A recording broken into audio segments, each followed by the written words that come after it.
पाचव्या दिवशी अर्धनग्न आंदोलन, रोजगाराच्या मागणीसाठी संघर्ष तीव्र.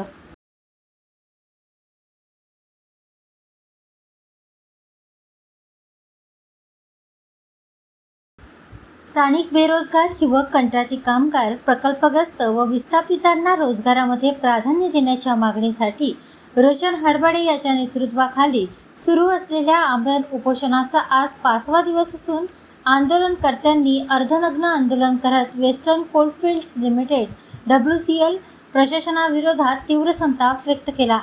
मागील 5 दिवसापासून सुरू असलेल्या या आंदोलनात आंदोलनकर्त्यांनी दररोज वेगवेगळ्या स्वरूपात निषेध नोंदवला आहे. 2 जून रोजी मुंडन आंदोलन, 3 जून रोजी WCLचे अध्यक्ष व व्यवस्थापकीय संचालक यांचा प्रतिकात्मक पुतळा उभारून निषेध, तर 4 जून रोजी तोंडाला काळे फासून आंदोलन करण्यात आले होते. मात्र या सर्व आंदोलनानंतरही प्रशासनाकडून कोणतीही ठोस दखल घेण्यात आली नसल्याचा आरोप आंदोलनकर्त्यांनी केला आहे.